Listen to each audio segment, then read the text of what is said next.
du lernst von jedem Menschen oder von jeder Kultur, kannst du so ein bisschen was mitnehmen und in dein Leben irgendwie reinpacken und das kann nur bereichern. Deswegen, ich finde es sehr wichtig, dass man das macht.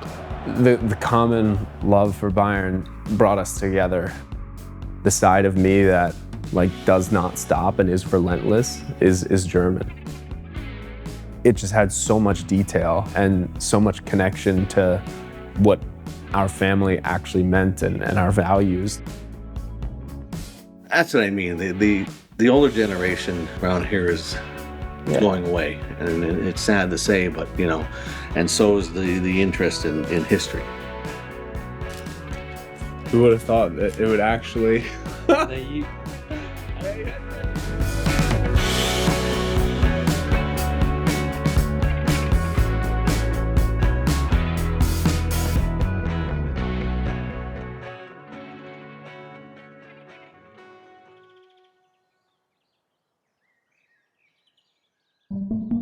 Ich würde sagen, typisch deutsch an mir ist, dass ich sehr fleißig bin.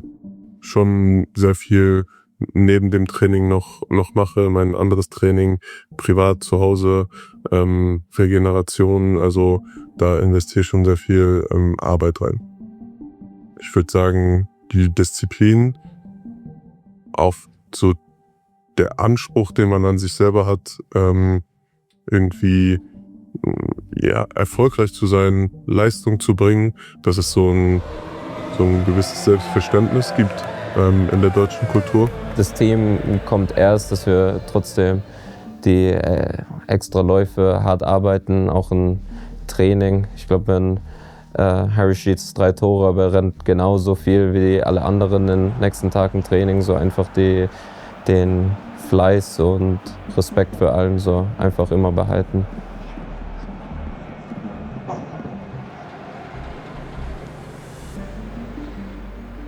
Football has been a big part of my life from the time I was very young, really since I could walk. There was no escaping it. My dad played in college, and so from a very early age, he kind of instilled that in me. There were times where if I was 2 minutes late to get in the car to go to a soccer practice, he would actually leave me. It's funny because I learned through others, it's like, oh, that's the German in your dad. He's on time and extremely regimented and never was late to anything.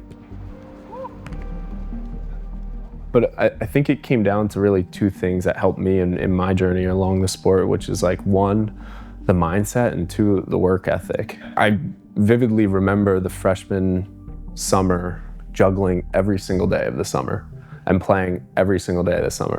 And it's funny too, because coming into that sophomore year, there was quite a few folks like, how in the world did you, improve that quickly in this time period? And it really was just me on my own doing it. This value of commitment and determination is very German in a way. It's something that I was just born into. The side of me that does not stop and is relentless is German. Du hast nicht nur deutsche Vorfahren, sondern auch einen ivorischen Vater. Hast du eine gewisse Verbindung zu der Kultur? Ja, schon, ist sehr präsent in meinem Alltag. Also Musik, Essen auch sehr viel. Und ich fühle mich schon auch verbunden dahin, safe. Also mir macht schon Spaß, mich damit auch auseinanderzusetzen und das irgendwie auch als Teil von meinem Alltag zu haben. Growing up in the sport in America is you have all these cultures playing it. To be able to grow up that way and see so many people and learn their stories is really powerful, and it creates lifelong bonds with people, and it creates this worldview of how everybody is important, and I'm forever grateful to the sport for that. I was born in New York, grew up in a German household, attended a German school from kindergarten to 10th grade. Growing up, I started to realize that the German culture was instilled in me, and it was different, was when friends of mine were asking me questions, why do we celebrate this, why do we act a certain way? Then I realized, oh wait, the German culture is different than the American culture. Yes, David and I met a 1.5 years ago. He put on an event, a great event, Fashion Meets Football. We had a mutual friend that really made it a point to get Benji out there. And she said, you gotta meet David. I know that you guys will hit it off really well. On the side, she was texting me and my business partner, Chris, like, hey, you got to meet Benji. So we ended up going there and met David, and My first question to him was, who do you support? so it's actually interesting because I grew up a Bayern fan, basically passed down by my dad. Growing up in the States, he had an office in Germany and he was working out of New York in Heidelberg, and he would fly back and forth. On lengthy trips, he would bring me back jerseys, and they happened to be Bayern Munich jerseys. So that naturally became my club growing up. Yeah, I think the common love for Bayern brought us together and sped up our relationship, of becoming really close friends. And even more so is just the love of the game, of football, like truly. And he is pretty much fresh off the boat in a way where I am not, right? I've been here for generations, but he's the first generation. And so I think that's extra cool for me to be close to him and see how he views the world as well. Ich finde das extrem wichtig. Ich bin großer Fan davon, so viel von anderen Kulturen, von anderen Menschen, so andere Sichtweisen. Und das heißt nicht, dass ich habe das Gefühl, viele Menschen haben Angst, dass sie dann sich selbst vergessen oder irgendwie, aber darum geht es gar nicht so. Ich finde, du lernst von jedem Menschen oder von jeder Kultur, kannst du so ein bisschen was mitnehmen und in dein Leben irgendwie reinpacken, und das kann nur bereichern. Deswegen, ich finde es sehr wichtig, dass man das macht. Ich glaube, das ist ein großer Punkt. Ich glaube, ich war immer offen zu hören von anderen Leuten, wie du gesagt, Religionen, Kulturen und so, wie die andere Sachen sehen, und ich war da immer ganz offen zuzuhören. Da kann man auch von jeder Sache so ein bisschen lernen oder dazu tun. It was my sophomore year of college. We had this paper that we were required to put together on our family history. The day before I had to submit the paper, I emailed both my papa, so my grandfather on my dad's side, and then my papi, my grandfather on my mom's side. And I was like, hey, I have all these questions. Can you help me? I need your support here. Unfortunately, both of them have done a very diligent job of pulling together a lot of the different stories of our family in how we got here. It just had so much detail and so much connection to what our family actually meant and our values that the professor, he pulled me aside after. He was like, you're lucky because this was incredible. And I really have my papa and my papi to thank for that. My family immigrated straight to Hazelton, Pennsylvania, and picked up a coal mining job. And now I'm not really remembering the names. I feel like his name is Balthazar Bettenhausen, if I go all the way back. But his older brother actually was the first one in the family to go out and then send a letter back saying, hey, there's opportunity for work here.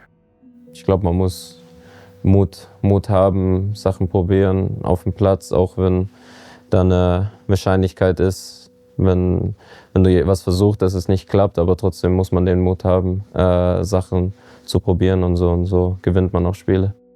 Ich würde sagen, Mut ist mir persönlich auch sehr, sehr wichtig, weil man Mut im Leben braucht, um irgendwie zu wachsen und voranzukommen und schwere Situationen zu überstehen. Dann würde ich sagen, Respekt ist mir auch sehr wichtig. Respekt und Toleranz untereinander und füreinander. Und dann noch das familiäre Gefühl, das der FC Bayern irgendwie vermittelt und was ich sofort gespürt habe, als ich angekommen bin.